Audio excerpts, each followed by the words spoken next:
তার আগে বলুন, আপনি সাহিত্যিক ছাড়া অন্য কিছু নন, মানে আপনি পুলিশের লোক নন? না, একদমই নয়। আমি শুধুই অদিতি। আগে কবিতা লিখতাম, এখন একটা বাস্তবধর্মী উপন্যাস লিখেছি। বেশ, তাহলে শুনুন, আমরা ওয়াগান ব্রেকার। বলার ব্রেকার? ভয় নেই। আপনি আমাদের ভদ্রলোক বলে আখ্যা দিয়েছেন। হ্যাঁ, আমরা পারি সাদা জামা কাপড় পরে ভদ্রলোকের মতো ছেড়ে থাকতে, ভদ্রলোকের মতো কথাও বলতে পারি। আপনার চোখটা না সাদা, তাই আমাদের এই বাস্তব চেহারাটা আপনি দেখতে পারেন। কিন্তু দেখুন, এয়ার কন্ডিশনের ঘরে বসে কত সাহিত্যিক বিরাট বিরাট উপন্যাস লিখে ফেলছে, যেটা তারা চোখেই দেখেনি। লাল জল কদিনা সব জিনিসপত্র চোখের সামনে বাস্তবায় ফুটে ফেলছে। তার মানে আমিও সন্ধ্যেবেলা লাল জল খেয়ে মানে ওইসব খেয়ে ঘরে বসে লিখবো? আপনারা দিদি বহুত সহজ সরল। আমারও বলতে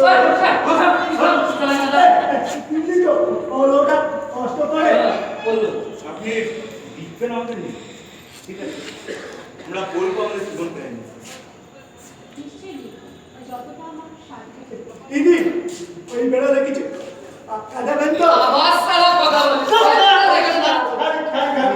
নষ্ট করে দেয়।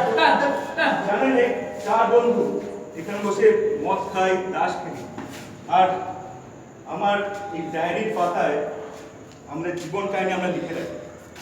এই ডায়েরিটা যদি আপনার মতো কোনো সাহিত্যিকের হাতে পড়ে, সে যদি আমাদের নিয়ে একটা বাস্তবধর্মী উপন্যাস লিখে বাজারে বার করে, তাহলে সেটা পড়ে লোকে জানবে আমরা কি কেন কিভাবে রাস্তায় নেমেছি। আপনার এই ডায়েরিটা আমাকে দেবেন? আপনি কি লিখবেন? আপনি নিশ্চয়ই লিখবো।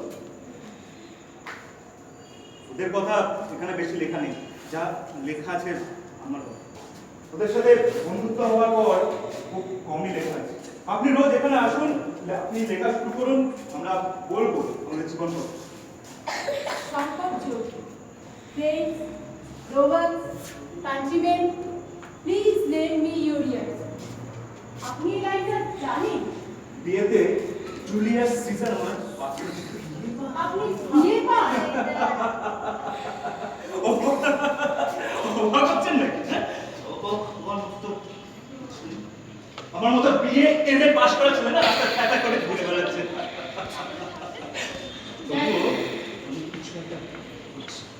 ড্যাডি প্রথম পাতা এই লাইনটা লিখলেন কেন? ওটা আমার জীবনের কথা।